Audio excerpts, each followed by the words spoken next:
This is Marlena, I shine so bright, you make and you're about to find out why she's standing in the middle of the floor in second position. But first, this is me.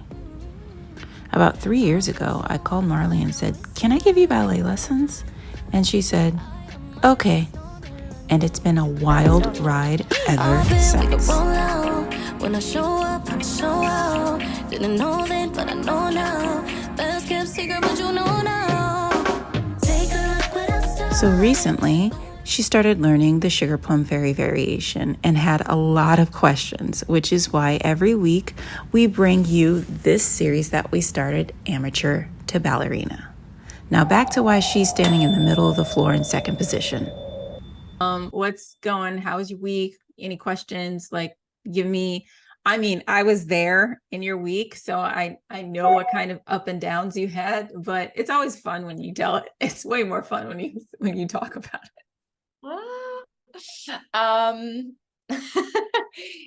I apologize because I think I frustrated you this week a little bit. I lived. I'm fine. I still have all of my hair, and I only have a few gray hairs in the front that are just sprouting up. But yeah, I lived. Then another thing we worked on this week was Temps Liè. And rather than shifting your weight in order to tendu, kind of tenduing from the second position itself, just so that leg can escape from that position. And it was hard at first, especially because I felt like staying in the second position and tenduing from there was weight on my tendu leg. So my question would be, how can I stay in second, let that tendu leg escape, but have it still be light? Okay, so I'm going to get really raw with you because I feel like anybody who's made it to this point in our series kind of really deserves to get some insight to what's going on between the two of us, which is that I don't plan on training you to be a normal dancer. I would like you to have a very high quality of movement. I want your movements to look magical. And so I could just allow you to do a temps liè like in this clip, where you're just transitioning the weight over to the standing leg. And, you know, even though you're not pushing as much and the leg is still kind of escaping, it's not nearly as seamless and as beautiful and as prosperous as this other clip, where you are literally allowing your leg to escape and it just has this magical quality to it.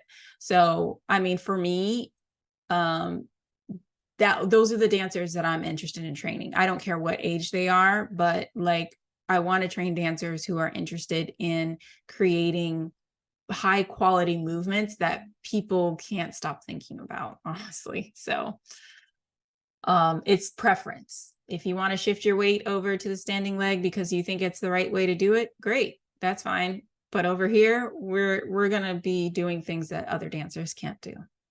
Mm-hmm. No, I definitely prefer the second way. It does have that magical quality that you're talking about. I just want to make sure I'm doing it right. Yeah, I mean, it's going to take time. The leg will lighten just like in anything else. Like, when have I steered you wrong at this point? Like, as you get stronger, it's just the amount of coordination and strength that you have at this point makes the leg feel heavy. But you know that as your turnout begins to develop, because ultimately this is an exercise to help you develop more rotation, more engagement of the upper body, and more placement ultimately, so that you can have that magical moment of having a light leg that just escapes from you, and you'll be able to do several temps liès instead of just, you know, one at a time. I'm excited for that. I mean, that's been my goal for you since day one. Like, you know, I didn't make the phone call to you where I said, "Hey, do you want to be a ballerina?" for nothing. You know, it's because in my mind, you know, I had a very strong vision. And by the way, if you're a student or an aspiring ballet student, make sure you find a teacher that actually has a vision for you. If you want to do this, if you want to take this beyond your imagination, it's not just your journey, it's the journey of the teacher you're choosing to work with. It's why I don't recommend hopping from studio to studio. If you want to develop yourself where you have, solid technique, I recommend that you find a teacher where they can see you and they can see certain qualities about you that can develop as an artist, because ultimately this isn't an art form. So yeah. I love that. I don't know. I always thought it was just a tourist thing. Like I pick my, pick my teacher that I want to work with and I just want to be with them. But it's nice to hear that you agree with that method and just finding your person. Yeah. It's a partnership. So many of the great dancers, great actors, great writers, they all have a support in one way or another. Like Walt Disney had his brother. So many writers have best friends or spouses that are editors for them. So many directors have amazing assistant directors or producers that support them. It's the same thing with a ballet dancer and an instructor or a pedagogue or a ballet master or a ballet mistress. There's several different names for them. Ultimately, we are we're collaborating. We're creating a dancer. So when you are choosing a teacher, again, be wise about does this teacher ignore me? Does this teacher take me seriously? Can this teacher see beyond what's in front of them? Do they have an imagination? Because I find that if I come across teachers, I'm very selective about who I train with. If I don't feel like the teacher can see my talent or my potential, I don't want anything to do with them. Why would you? That's your future.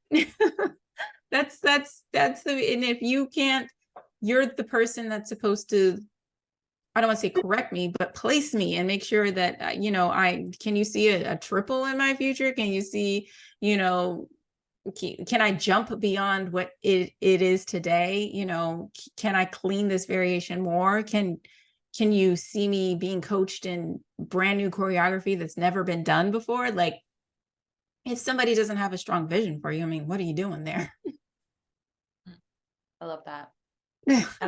I don't think that's talked about enough. Yeah, it's definitely a relationship that's not talked about enough, I would say. What else you got for me? That's it. Oh, okay. It was so quick. But honestly, these episodes are so enjoyable for me.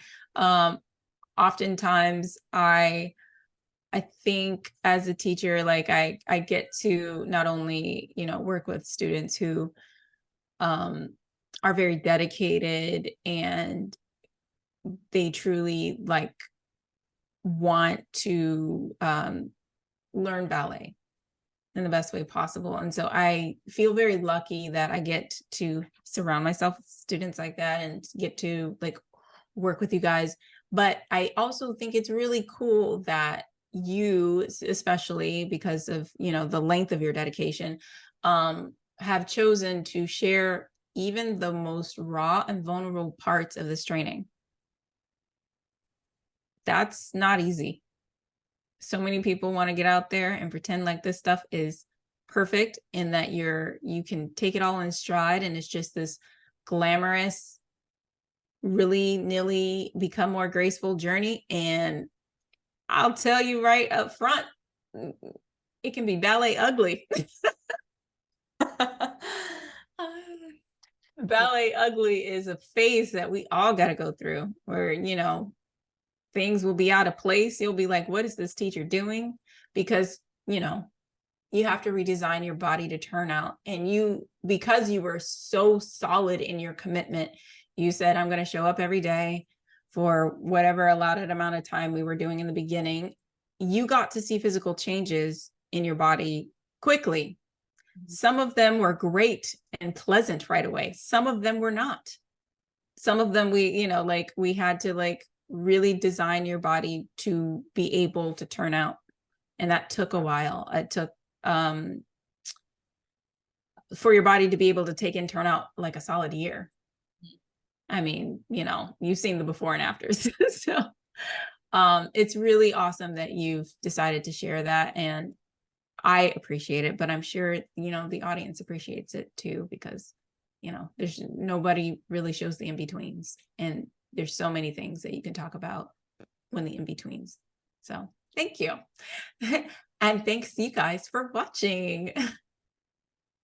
See you next. Bye.